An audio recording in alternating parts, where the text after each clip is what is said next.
What's up, everyone? Welcome to another Q&A session of this week. There have been a few questions that have been sent in through the artist coaching community, so thank you for that.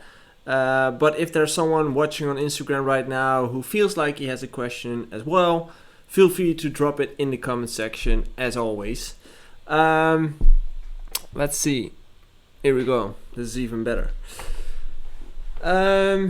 Last couple of weeks I've been working on several stuff, mainly on the back end of everything. So I've been redesigning the company structure. So the boring stuff, nothing that you actually saw from the outside, but it mattered to me, so I had to do it. Anyway, now it's time again. I guess some of you will be on a holiday right now, and some of you might be in the middle of a summer tour.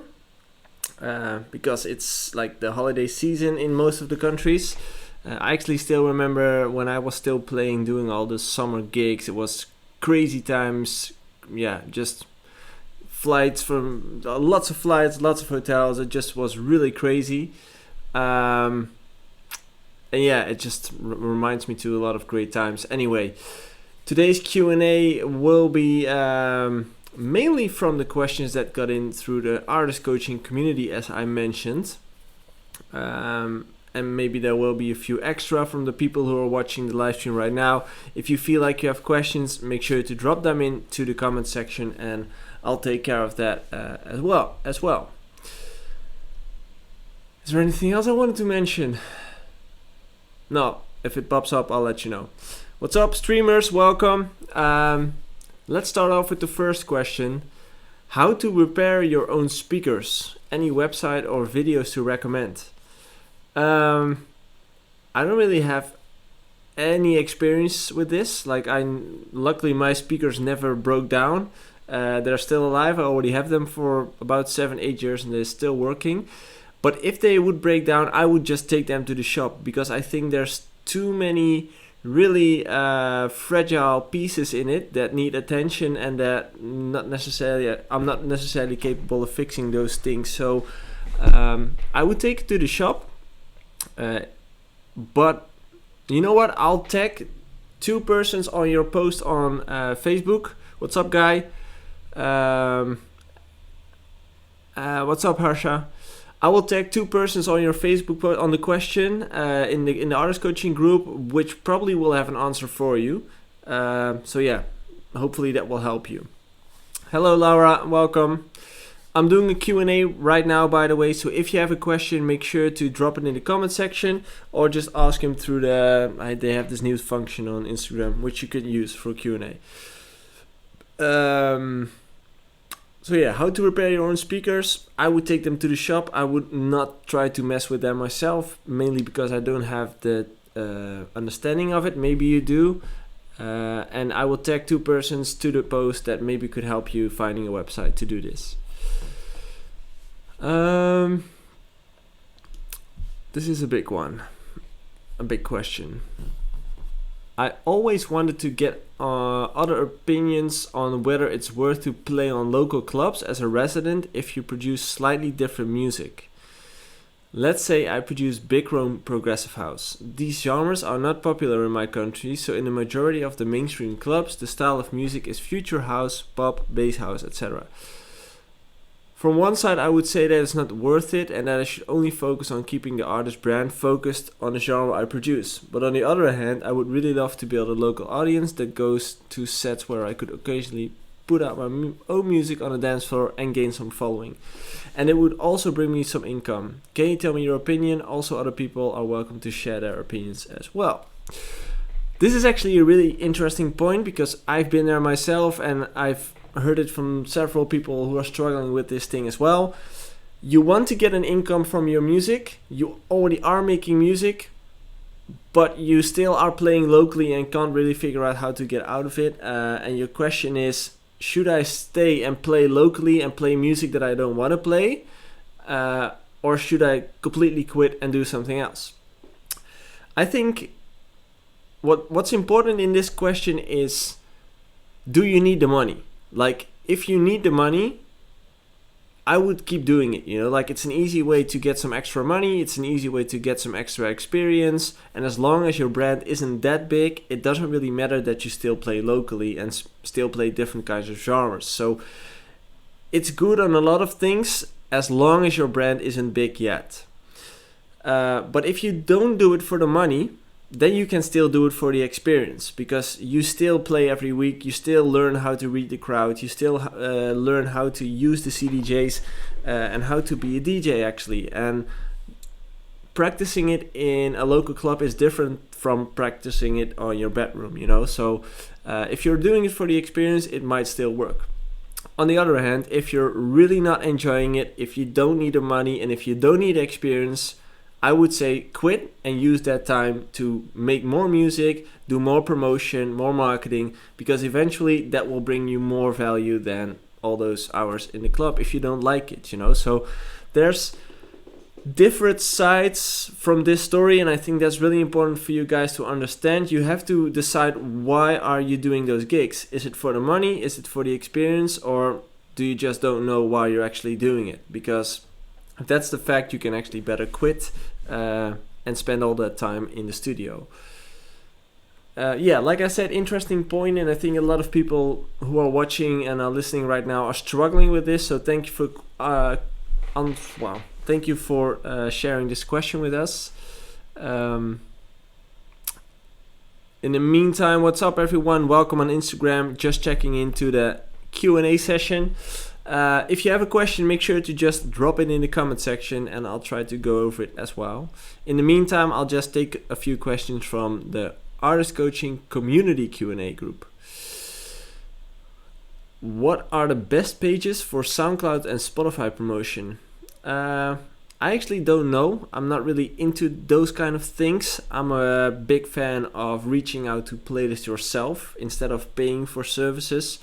The problem with those services is that you never know what you're going to get back in return. And most of the time it's quite a lot of money that you have to pay. And I'm not really sure if you're going to get that out of it. And I'm not saying it's all about the money, but I'm also saying that if you pay that money, I'm not sure if you get the exposure that you are expecting to get.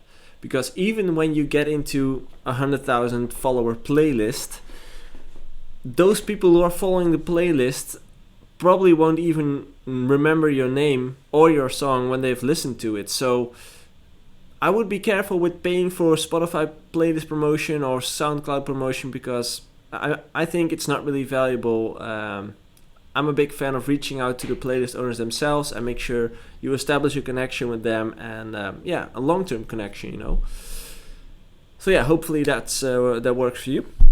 I see a question on Instagram. Do labels help the artist to build a fan base, or is it the artist himself and his crew, if there is one, who do this? And maybe labels help the artist afterwards, Good question as well, thank you. Do labels help the artist to build a fan base, or is it the artist himself? It depends on which label you release your song.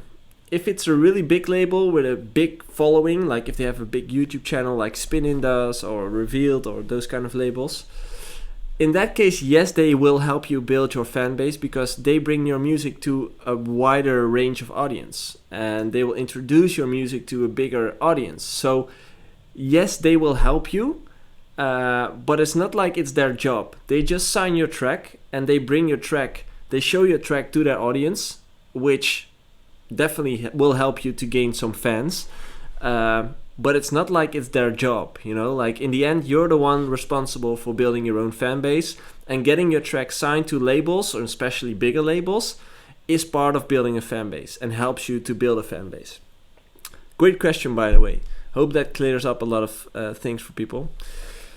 To everyone who's just checking in right now, what's up? Welcome. We're doing a live Q&A here, so if you have a question, make sure to drop it and I'll try to go over it. In the meantime,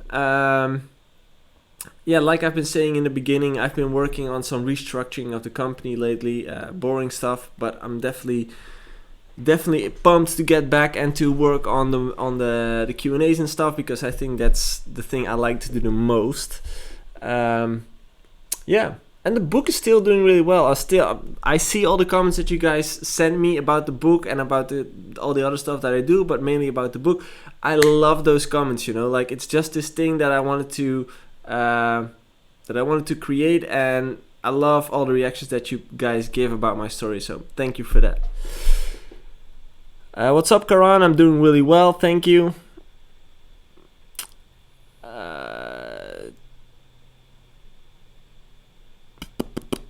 Let's see. Question. What day are you going to make new music? I'm actually never going to, I'm not never going to say never, but for the upcoming time, I'm not going to make any new music.